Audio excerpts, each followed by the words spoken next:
This is The Fifth Estate, a conversation between young African scholars from the Fort Hall School of Government in Nairobi, Kenya, and Professor Mutahi Ngunyi. An airborne virus called Maandamano was manufactured in a lab in Kenya. And the inventor-in-chief was a man called Baba Man. Now, the winds of change have blown it into Tanzania. The timid Tanzanians, who cannot even hurt a fly, have burst asunder. And Baba Man is not even alive. His body is buried in Kenya, but his liberation spirit has chosen to travel. Even in death, Baba Man will not rest. Today, his spirit of liberation has settled in Tanzania. And whatever happens to our kaka blazas in Tanzania, this country will never be the same again. For the record, the spirit of Baba Man is also hovering over Uganda. And if the Maandamano virus is airborne, our elder statesmen in Uganda should start vaccinating the Gen Z crowds. As Sun Tzu taught us, a good general like Museveni does not plan on the enemy not showing up. Instead, he makes his position unassailable, whether the enemy shows up or not. If Tanzania could erupt, Uganda has no chance. And here is the lesson from the spirit of Baba Man. A political system is like a combustion engine. It needs an exhaust pipe. In the absence of an exhaust pipe, the system bursts asunder and implodes. Samia has no exhaust pipe. A political system is like a combustion engine. It needs an exhaust pipe. In the absence of an exhaust pipe, the system bursts asunder and implodes because of pressure.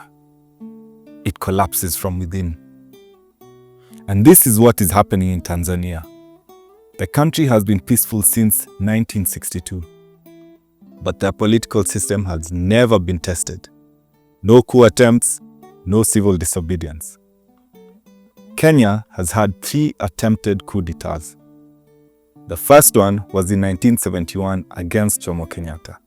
It was led by Major General Joseph Ndolo, who was the first African head of our military forces. He did this with Kitili Mwendwa, the first African Chief Justice in Kenya. But the coup failed, and the 2 gentlemen died in road accidents mysteriously. The second coup attempt was planned by Senior Private Hezekiah Ochuka in 1982 against Mzee Moi. They blamed it on Raila.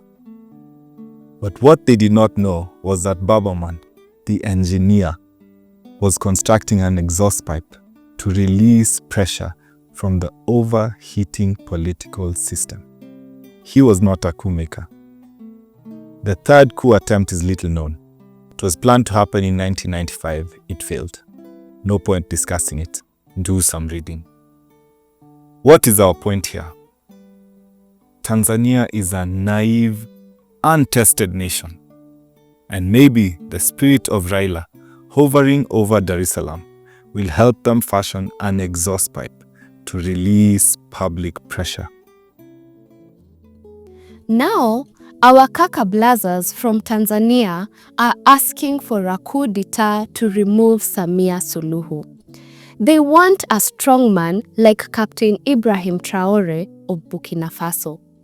And a young captain from the Tanzania Air Force has stepped out to say he is willing to overthrow the Samia government. There is an appetite for coups in Africa after the Sahel military takeover in Mali, Burkina Faso, and Niger. The order in place is being challenged by an emerging order. And a new social contract between government and the people is at hand. But is a military coup the maker of the new social contract?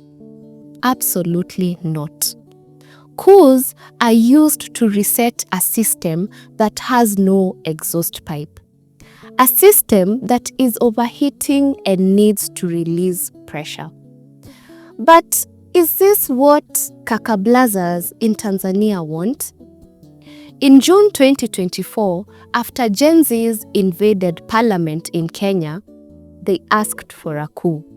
They wanted the military to take over. They wanted what happened in Bangladesh, a movement they inspired, a civilian coup. But did you know that a military coup is a violent takeover?